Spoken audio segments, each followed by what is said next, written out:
It's the final episode of our Bali Travel Guide 2025. Bali all in na. And now we're off to explore Ubud, a peak of the Edge Hotel in Uluwatu, and of course our journey back home. After 2 wild days in Nusa Penida, we finally take the boat back to Sanur. And this time we're off to Ubud! From cliffs and chaos to calm and culture. Pero syempre, tayo pa rin to, so expect a little kanal along the way. Hello mga ka-Barbie! We're now off to our first stop, Sari Amerta Batik. Batik is an age-old Indonesian craft involving a process of applying wax-resistant dyes to fabric. If you're someone who loves artsy aesthetic things, para sa'yo to. You'll see how batik is actually made, hand-painted, waxed, and dyed. It's not allowed to take pictures and videos inside the store, but you can take a video of the batik process outside. Process for make batik stem, this is a sample from metal, more easy and more quick because pattern already. Just them, okay. This is just one layer. It's naturally for the color dyeing, for the soft color, fruit color, flower color. The sample wax, hot wax from honeybee wax. Is this mangosteen? Yeah, and then for the wash is a cloth batik, anything cloth okay for the wash washable, but it's a better hand wash. But if you want put machine, okay, but with cool water, dry clean, okay.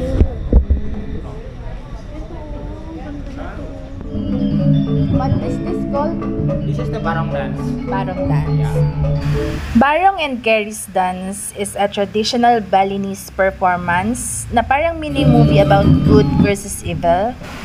For me, okay lang yung costumes, pero ang nagdala talaga is yung musical instruments at saka yung dance.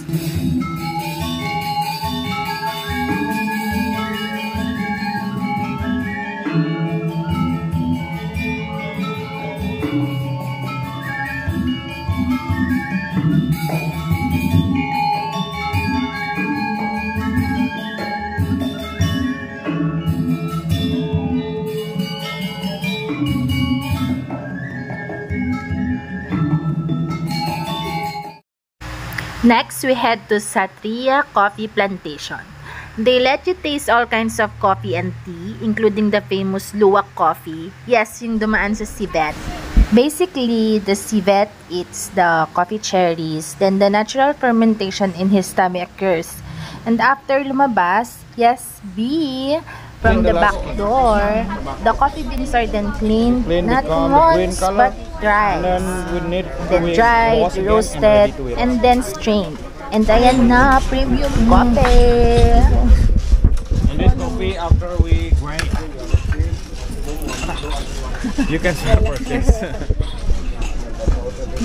Smell more come out than coffee bean. Yeah. You want smell? Yeah.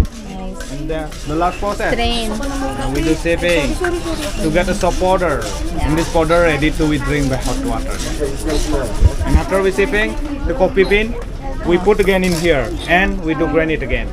This is the process like a coffee. Parang iba, bakit iba? Ayun no, favorite part.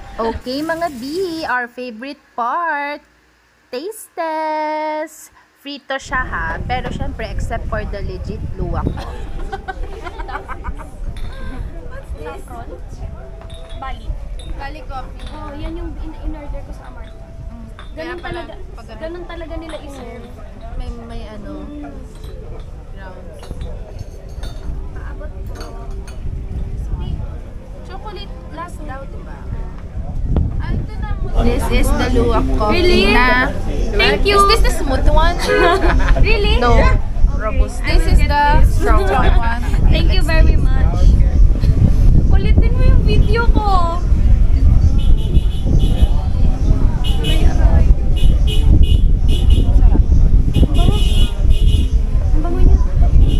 Smell is good? Yes, I like it.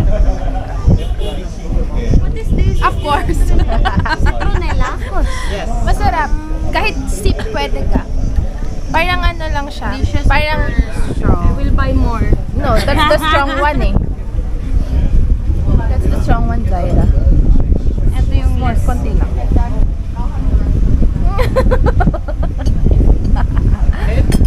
Bait. Ito yung... She's not a coffee drinker. Oh, no, no. That's why. You can compare Ito yung this Balinese strong, coffee. robusta. This is the smooth Yeah, the smooth one. coffee. So bait. Pahit, yeah.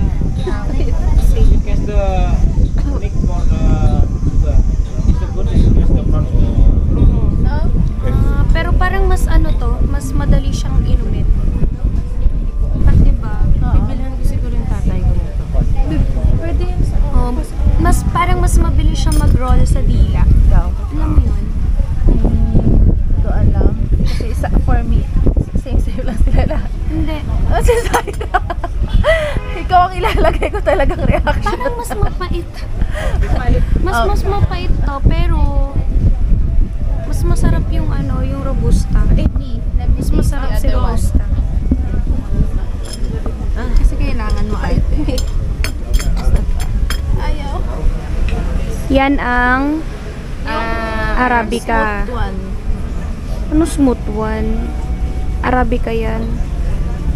So ito yung strong one? Hindi. Hindi. Okay Robusta yung strong. Ito. Oo. Kaya nga, ito yung smooth one. Sabi nila, ay Talaga ba? Oo. Kasi mas smooth yung robusta sa Mas panlasa strong. ko. Sa akin both. Yung McDo nga na Oo, mas smooth to. Mas strong to. Mas Basta strong to. na, baka na ano mo yung bula. Baka nakain mo yung grounds. Masarap ba? Nasasarapan ka ba sa lemongrass? Masarap naman siya. Sarap mo, sir? Okay. Ano bibili mo? Ako ano, ito yung Rosella, si Asim Kilig. Parang ice hibiscus shaken pomegranate pearls. Ay yes! Diba? Oo. Ano pa ba? Ay, eto. Sure Ito, yan. Sure to, bibili tayong tatlo, ubos. Mangustin. Mangustin. Ano pa? Ending, iaangat mo yan lahat eh. Ginseng. Para? Happy mama. Okay na ako tatlo lang. Wow. Si Zaira. Me, Lahat. don't know yet. Let's just check over there. Turmeric. Turmeric yung kay Zaira. Unang higop, anghang lahat. Paghigop mo ganun, ano agad eh. Para kang kumain ng siling labuyo. Grabe yung anghang niya. Pero gusto ko yun. Parang pagdampi pa lang sa dila mo, ano na, nagmumura ka na agad, ganun. Sarap eh. I will share. Marami kang bibili. Alam kong marami kang bibili. Sige na, go na. Hindi pwedeng kamay-kamay lang. Basket Okay, dapat. you picture me. Sige, kunin mo lahat ng gusto mo. Lahat ng nakikita niyo. May 3 milyon ka pa, di ba? Ano? May 3 milyon ka pa.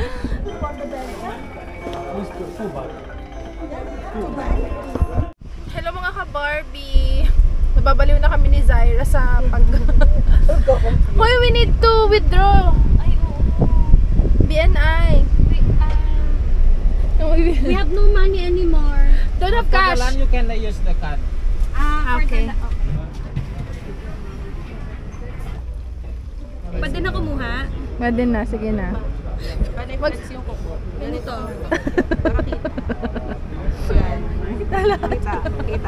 Kita ba? Hinawakan na lahat.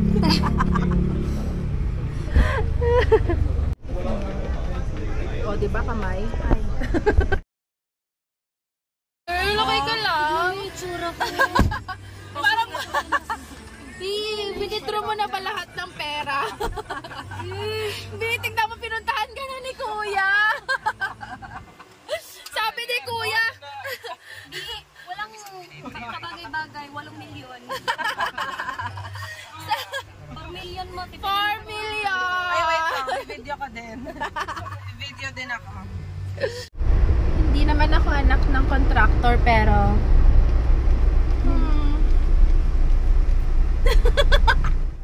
Next stop, the Happy Swing. B, nagbalik ka ba talaga kung wala kang pick sa swing? We're trying on the long dress now. This is the beach. We're taking our pictures now.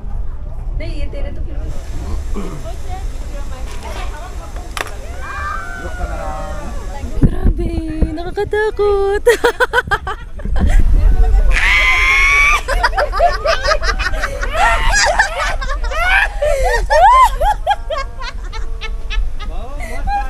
Bakit naging witch?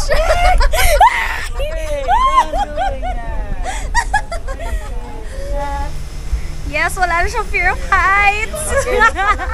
Scary siya, but sobrang ganda ng mga shots. Ito na yung pagkakataon mong maging angel kahit na demonyo ka. Tapos B, hindi lang pala yung swing ang meron dito. Every spot may station to take pictures.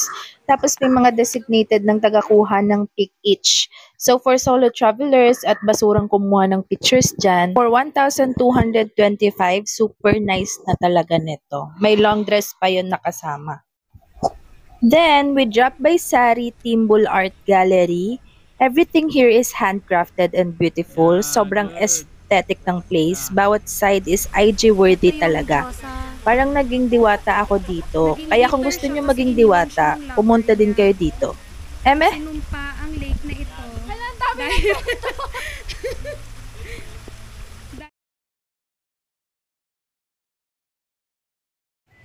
So for dinner, we wanted to try some local food.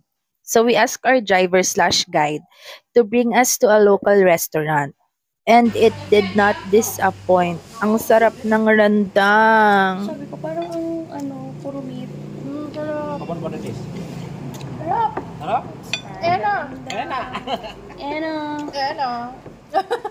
Wala kaming barya, day. Wala kaming barya.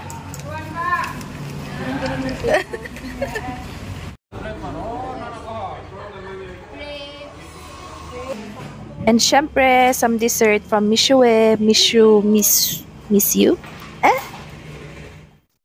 Tapos, sinatid na kami ni Kuya Gede papunta sa aming hotel. 1, 2, 3, 4, 5, 6. 600 for today. Yeah. So, this is our hotel, Lily Cottage Ubud. We're just going to stay here for a night, as in matutulog lang kami. Tapos inakyat pa kami ng Karen. So,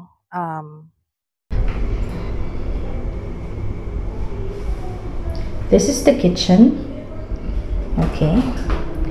And we also have a mini fridge. And this is my favorite part, the mirror. And this is, what is this? Oh, it has a bathtub. This is the shower area and the bathtub. Okay, let's close it. And this one is, what's this? This is the toilet. That's nice. Okay. And that is our room tour. Yan na daw po. Yes, this is good for 3 persons, pero this is just a single bed na pinagtabi, tapos may uwang pa. Tapos wala pa silang pillow, tapos walang adapter, tapos yung shower, pag binuksan, umaabot siya hanggang, ayan o, basa yung door o. Ewan ko kung paano nangyayari. Tapos, etong shower, ano nga tawag dyan? Telephone. Hindi mo rin malaman. Basta sira din. Ayan. So, Ang init pa. Ang init. Lalakas pa ba yan? Ay, nako. B! Just here for one night. Tapos, ganyan pa yung ano. Hello mga ka-Barbie! Good morning! It's our day. Last day? Last day na, diba? Last day here in Bali. We're here sa Ubud. We're going to Uluwatu para sa The Edge. Ano nga yung sinasabi nyo kanina? Day Club 180. 180 Day Club. Yes. let's see anong makikita natin na next. This is the Edge Resort, home of the famous 180 Day Club. This place is giving luxury goddess vibes. We booked this experience through Klook for only 2,000 plus, and you'll get to stay for 4 hours where you can enjoy a glass bottom pool over the cliff. Medyo nakakatakot pero worth it for the photo. If you're scared of heights, magpakatatag ka muna please, kahit dito lang. Walang aalis hanggat walang perfect photos and views, kahit na may mga singit at mga photo bomber pa. Next stop, pasalubong galore. Happy birthday! Alam mo kung ba't kami nababaliw? Bakit? Bukod sa converted yung pera into millions.